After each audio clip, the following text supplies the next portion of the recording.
Hello, and welcome to another exciting episode of Movie Remake Time, a Filmmaker's Compass podcast, where we're going to be watching all your favorite sequels, remakes, and reboots, and asking the simple question, who did it better? So, here we go. I am CP. He is D-Man. D-Man, why don't you kick us off and talk about the movies that we are going to be comparing this week? Well, I'm excited for this week's episode because we're actually really getting into our first kind of direct comparison. So this is actually a remake and a franchise reboot. And we're going to be taking a look at 1999's and 2017's The Mummy. Yeah. So this is a Universal film. I know you kind of have the information on who was starring and directing on everything, but they did a really good job in the first one of kicking off a brand new franchise. And with 2017, they tried to do the same with a brand new cinematic universe. And let's just say it didn't pan out. So we're definitely going to have to dive into that and talk a little bit more extensively about what happened there and why one worked and one didn't. But, tell us a little bit about the movies. Okay, well, so the 1999 Mummy was directed by Stephen Sommers, and it's actually a reboot in itself of the original Mummy horror film from the 30s. It's an idea to kind of go back to the basics of what made Universal great, tap into those horror franchises that they own, and Is that all like Dracula, The Thing? Yeah, Frankenstein, all that stuff. And okay, said, cool. Let's make one of these, but make a modern approach, something for the 90s.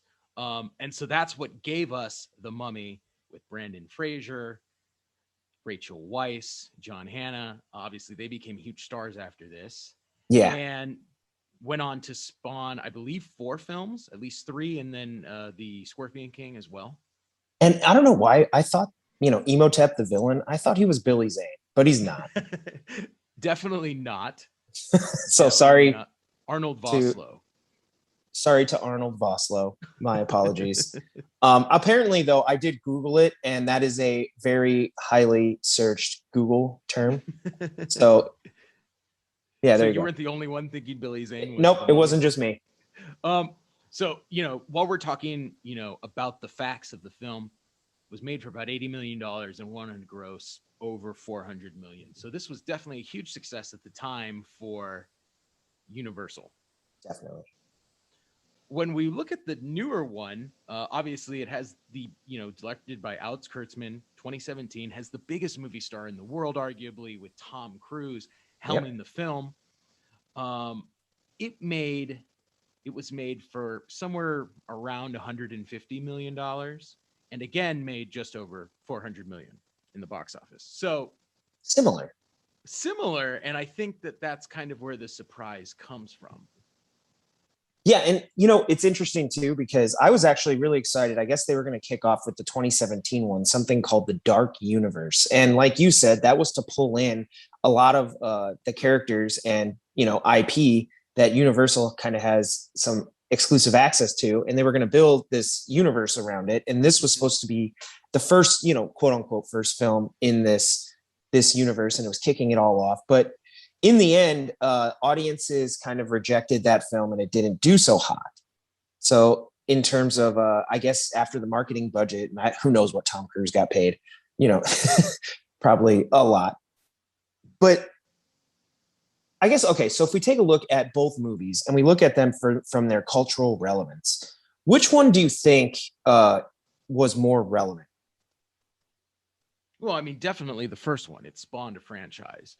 But more than that, it kind of did something different. And I think what's so cool about the Mummy film is it really stands the test of the time. The visuals still hold up for the most part pretty well, despite the fact that it's 22 years old. Yeah. But more importantly, it was this weird genre piece. You watch it and you're like, is it horror? Is it comedy? Is it adventure? And you don't really know, but it flows between each of those genres so well that it's a movie that you can't help but enjoy. It definitely has those Indiana Jones, like Raiders of the Lost Ark vibes.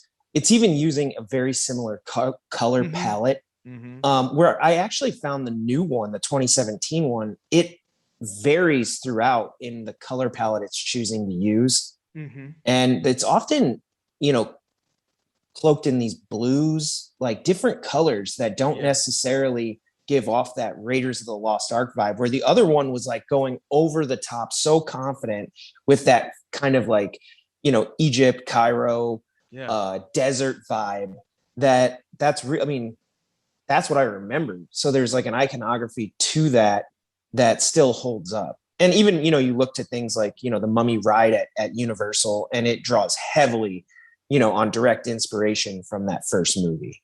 Yeah, exactly. And again, with the first film, you see it and it has that summer blockbuster quality. It's a popcorn movie. And because of that, it's so rewatchable. And, I mean, I assume many of the listeners like myself have watched it, dozens of times over the years because it's a fun movie and it's a great escape. Whereas the other one, I don't really know that it knows what it is. There's parts of it where it feels like a action movie, parts of it where it feels like a horror movie, parts of it where it's really searching for an identity, and it doesn't have the rewatchable qualities, which I think are, forces it to fall flat, culturally. Yeah, I also thought the characters, and this may be just a result of the writing, but they felt flat to me. They didn't feel like they necessarily knew their roles. At best, maybe they were trying to imitate roles from the one in the 90s. They totally are, right? I mean, you have the character who's there for simply comedic benefit. You have the female Egyptologist, you have the soldier of fortune, right? Each of these main characters is nearly identical between the two films. It's just the first one, there's a lot more heart and they're more likable and they're more rounded characters than the second one, where they're kind of just blah. Yeah, they feel just a little flat, a little vanilla, and they're not very memorable. And I think that really hurt the remake, because when you're doing these big budget action, summer movie flicks, I think, we hinted at it with like Fast and the Furious. Like at the end of the day, you want people to walk out of those appreciating the characters and wanting to spend time with them. Mm-hmm. And this is kind of an example where if the characters don't work, I mean, it's not necessarily that the action wasn't good or that, it's not doing things in kind of the Mummy way that we, anticipated when we went in. It's just a little, to me, it was a little bit more like, I didn't really want to hang out with these people all that much. Mm-hmm. No, and, absolutely. Tom Cruise, again, he's great at being Tom Cruise, but he was just kind of Tom Cruise in the Mummy. So it didn't really do it for me in that regard. And I didn't see a lot in it that came out and really affected our culture. The only thing being our nod to the dark universe, which I was excited about and I thought was really cool. And that was the only thing culturally that really stood out. Otherwise, the movie was somewhat forgettable. I would guess, I'm just throwing it out there, and I don't mean it as like, slight to anybody that worked on the production, but I would bet you money that there's a lot of people out there that didn't even know this movie came out. I mean, maybe. I would think you're probably right. Like I would say that it went so under the radar, and I don't know if you blame the marketing department or what happened there, but I'd bet there's a lot of people that didn't even know this movie was in the theaters. Mm-hmm. And that's a problem, because if we're talking about cultural relevance, I mean, at the end of the day, there's a lot of bad movies that make a lot of money. And I'm not implying that this is one of those, but I'm saying, though, that we can get people to go to the theaters to watch movies that people deem not very good, and they make a lot of money. So I don't know what happened there, but in terms of cultural relevance, I just didn't feel it at all. No, I think you're right. And I mean, maybe this is where we need to start unpacking the story a little bit more. But probably part of it is the fact that I remember when I was a kid and the 1999 Mummy came out, I did not see it like first week. I think I saw it like a month in, but I remember everyone at school was like, oh my gosh, I saw this movie. It was awesome. It's so much fun. And I guarantee you, I went to see this 2017 Mummy opening day, and I didn't tell anybody that they should go see it because it was so much fun. Yeah, and then there's things in the 1999 one that I remember as a kid. Like, for instance, I don't know why this sticks with me, but Emotep. that name is fun to say. Yeah. You know, in the new one, I think it's like set or like something. I can't even remember what it is off the top of my head. And like we left the theater and it was like Emotep, you know, like you're like, oh, nice. It's Amanet. Yeah, like that's hard to say. I don't know. Like to me, that like there's and then there's little scenes that stand out. Like the first scene where that guy, one of the scarabs, like goes under his skin and it like crawls up into his head and he's running around like he runs into the wall. Yeah, like gone insane, you know? Yeah. Those things like stick with you. And I just found that, you know, the second one, even though like, again, they kind of have like the spider bite and like somebody turning into like, you know, a zombie or like they're possessed or, you know, whatever, it doesn't work the same. It's not as memorable. I don't know. I think in my mind, when I'm looking at it, I see two major differences. The first one is the story. It's very clear cut in the original Mummy. Like they read from the book, they unrelease this curse. The only way to stop the curse is to open the other book. Yeah. Right. We know that Emotet is trying to, you know, once he restores himself to his full power, he's going to resurrect, you know, Anaxiamu. We don't have anything like that in this one. It's all convoluted. There's moments where we're trying to be sympathetic to the villain, the mummy herself. We end up introducing this Dr. Jekyll and Mr. Hyde character who kind of reroutes things, and we end up finding out that this whole organization that's fighting monsters may be corrupt themselves. Like, there's just so much to unpack for a viewer. I remember watching the movie. I was literally like, I'm not even sure what's going on and why we're here right now.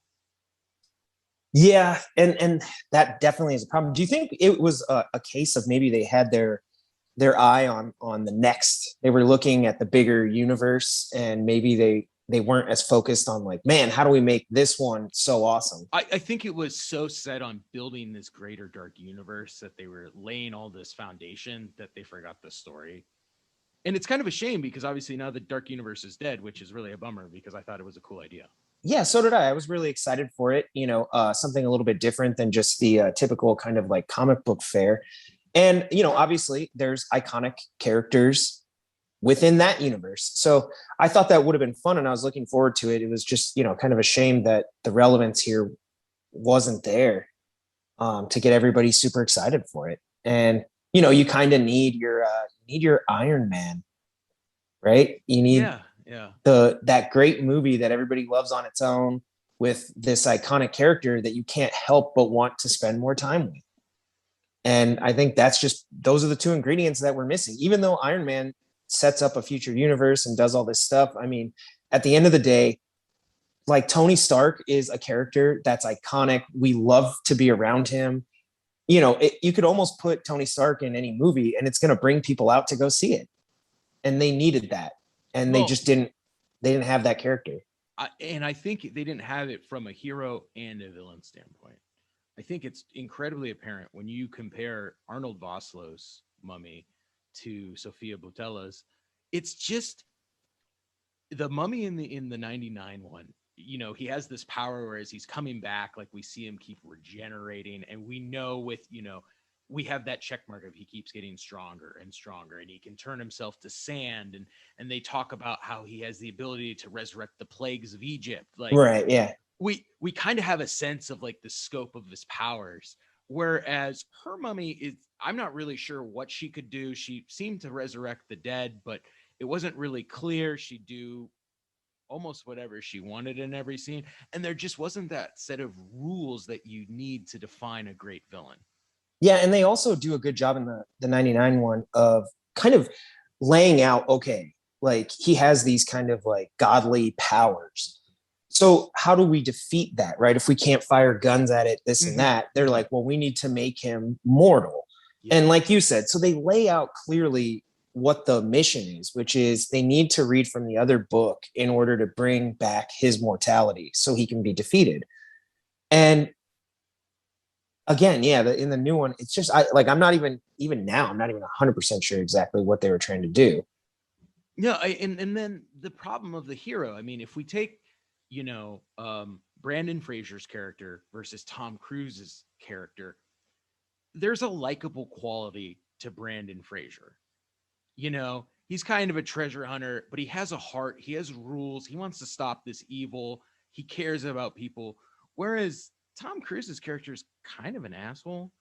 They try to set it up where he talks about how he never lies, but he's not also really out there for the good of everybody. He certainly doesn't have the chemistry and the attachment to Jennifer's character in the same way that Brandon Fraser's does to um, Evelyn, Rachel Weisz's character, right? It's just Right. it's all so forced and ungenuine, I guess. Ingenuine, I guess.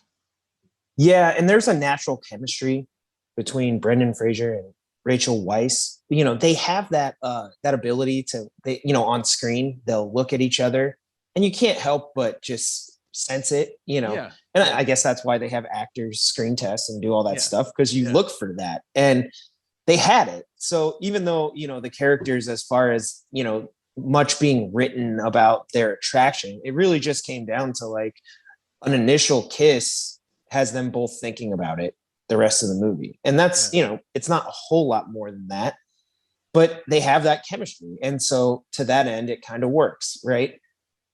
And I don't know. Yeah. I think that's something too, you know, the characters had chemistry and it worked. And this one, yeah, again, it just felt a little flat. So let's take a look now at the effects, because effects have advanced a lot since 1999 by 2017. And I'll go ahead and kick it off. I mean, the effects are dated. You know, as to whether or not it ruins the movie, I would say it does not. But they're definitely dated. I mean, you're seeing things in there where I was like, ooh, you can. I mean, there were some clips where I was like, this looks kind of like a video game. Yeah.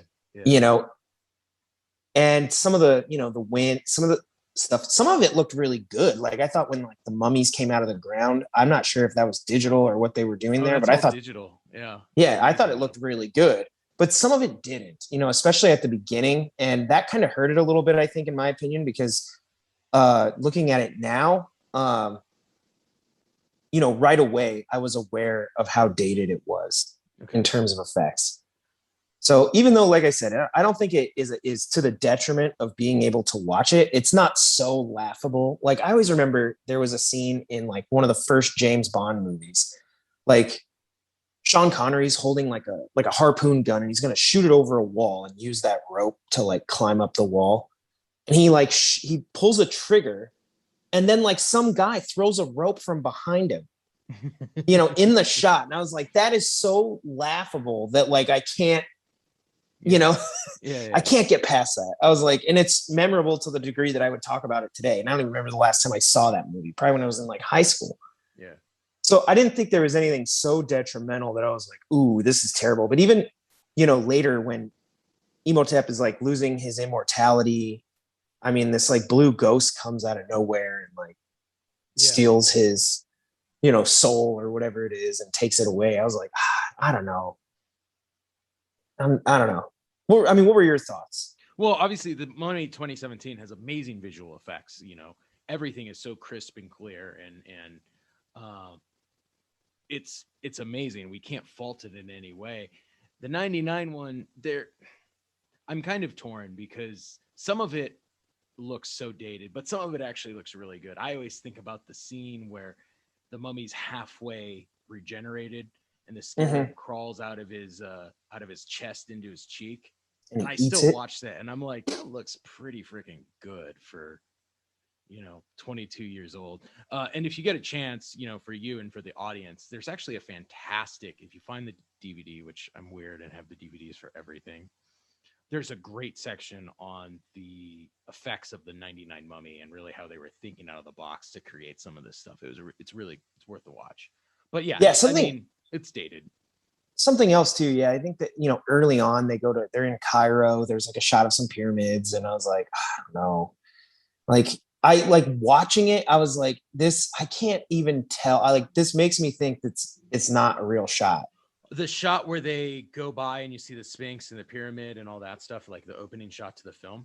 No, I think it's like a shot where they're on like a balcony and the pyramids are Oh supposed to yeah, be yeah, like in the background. And I was like, I don't know, man. That because just doesn't even. that first sequence is done with models. Oh, Anyway, okay. but Well, at least at least you know. but But yeah, it definitely isn't the same, and it's not like some of the movies where the visuals really hold up great. Um, it's you know you, you're watching well, a movie from the like 90s. another perfect example. I don't even remember if this is like a 1998, 1999 movie, but is like the 90s version of like Godzilla. If you watch that, like it has 90s effects. I mean, there's no denying that like the Godzilla we're getting of today, right? And the irony is like Godzilla is kind of a bad example because Godzilla has always been known for having cheesy effects. Yeah.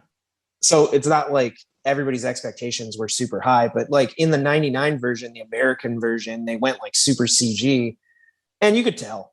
I mean, I've seen it on TV again and I'm like, yeah. I mean, especially when you're comparing it to another contemporary of its time, Jurassic Park. I mean, it's not even close. Absolutely. No, absolutely. So another thing I wanted to kind of bring up was the score. So talk a little bit about, do you think either one reached um, a recognizable level of music, or do you think both of them were kind of forgettable? Um, I mean, neither of these films is that like, some of the movies we watched recently, like Terminator or Raiders or Jaws, right? It's nothing like that. I will give the nod. Should it have been though? I don't think so. I don't mean, know. I don't. I think maybe it should have been. You think Like, so? yeah, like I mean, I like Mm. it, the 99 one has this undercurrent of kind of It's like the emotet theme, kind of yeah, like this, I don't know what ominous. yeah, and this kind of like Egyptian, kind of music.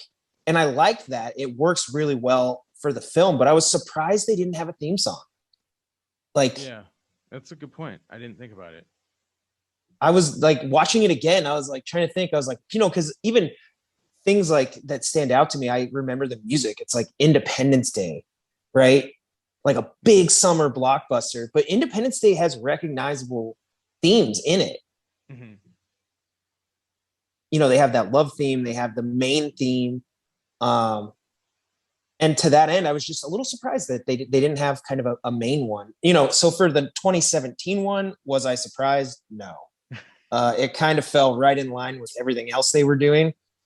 But I was like, dang it, you guys should have, like, if you're going to go all in, like, get somebody to write an amazing score.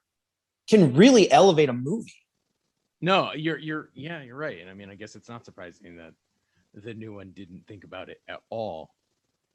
Well, and like the perfect example is like literally, like the Avengers assembling is borderline built around the score. Yeah, true. It's this crescendo, but now it's iconic. Like I don't know if you've ever seen those YouTube videos or whatever where people just put the Avengers score to people doing mundane things. Yeah. And now they're like awesome things. And I was like, oh, I'm just, I'm surprised that neither one was able to achieve that level because, even going back through the last few segments we've done, like you said, Jaws, Raiders, Terminator, all of them have recognizable themes. And, we thought very highly of all of them. So I guess my question to you then is this. Is there anything you think that the 2017 Mummy does better than the 99 one? I do think the effects are better. Yes. So, good nod to the special effects team.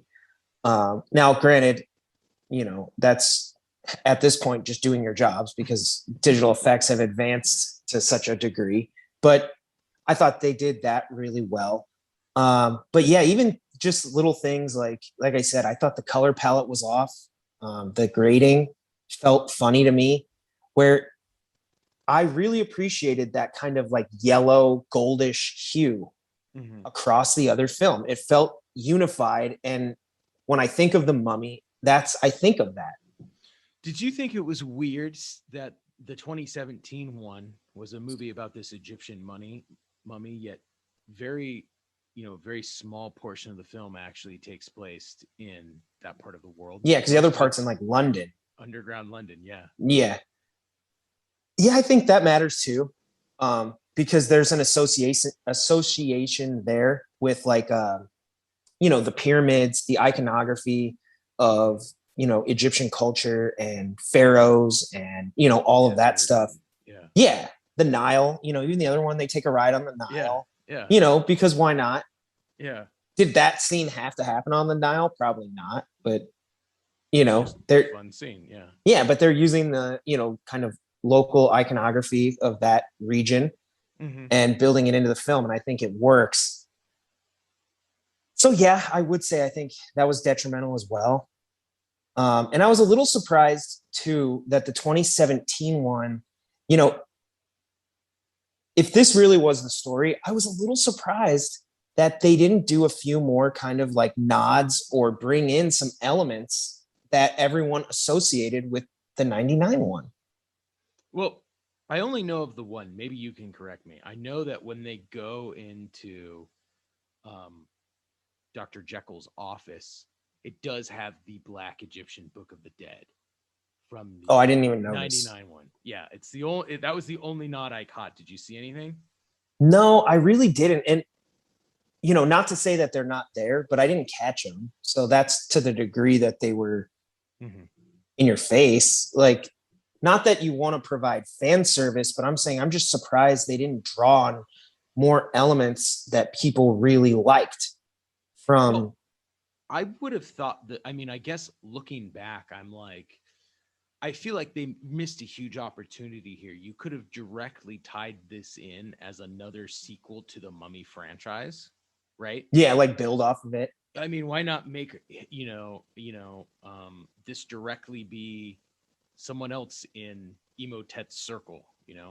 Yeah, another priest or something or Yeah, whatever. just for the sake of having this added lore to the film that you can reference and play into. Instead, she's almost like Exactly. a female version of Emotet, but she's not. It doesn't have. I don't know. It lacks the imagination of the first, I guess. Yeah, something like that. And then, I do have to, while we're talking about effects, I do have to give a little um note about some of the cinematography in the 2017 one. There were some shots that to me they felt almost like they were going like too artistic. I don't know how to describe it. Like it felt like they were trying to do some things. They had a couple blurred shots. They're doing some stuff, but I was like, I don't think what you guys are trying to do here is going to be Dune. No, I You know, actually noticed the I was same like, thing. I feel like you're going for it, but you're not going all in. And so it actually stands out. It makes me think about it rather than bring me into the world. I think that something the 99 one did great, and the two movies I will compare it to is something along the lines of the original Star Wars trilogy Mhm. or the Indiana Jones film. The cinematography is nothing flashy, but what they do is they build these great worlds on the screen, and we watch the characters run around in them. And I think in some ways, um, the 2017 ones like over emphasis on getting this creative cinematography is almost a detrimental, I think, to the adventure movie that you're trying to watch. Yeah, I have to agree. I mean, obviously, I also agree with Star Wars. You guys all know I love Star Wars, but George Lucas was doing somewhat basic cinematography, but painting depth on the screen, and we could sense it. We could see it. It felt like an expansive world. And I feel like, in some of the new ones, instead of building the depth in the frame, they are assuming that the movement will provide that same effect. And it doesn't, not in the same way. And it's funny because, yeah, like Star Wars is a perfect example of like, if you're just talking about iconography, you can literally like pause moments and they're like paintings. Mm-hmm. And I think if we're talking about these two Mummy movies, even though like what I'm getting at is there are some really, really artistic shots in the 2017 one. I think they're great shots. They just didn't fit the overall aesthetic of I think what they were trying to go for was like this, popcorn action movie. So they stood out to me, Mm-hmm. and they didn't fit. They didn't add depth. I think it took me out. And That's fair. that was weird too, because I wasn't expecting that. You know, after watching, because I watched the 99 one first, I just, you know, kind of wasn't thinking that was where it was going to go. But, you know, kudos to trying it, I guess. Yeah. But yeah, and then, you know, to kind of end the discussion, you know, and then we'll give our verdict. Overall, I just, like I said, I think the story for the 99 one leans heavily into, you know, big budget action adventure popcorn flick with a few thrills. And in that regard, they keep their story and their characters simple, but, you know, kind of archetypical. We understand who they are and the roles that they're playing. And they get out of their own way and just say, like, let's have fun. Mm-hmm. And I felt like the new one was trying to maybe complicate too much. The story was trying to lay the groundwork for the future universe. And the characters just didn't have quite that energy that makes us want to hang out with them. And at the end of the day, I think that's what really separates the two films.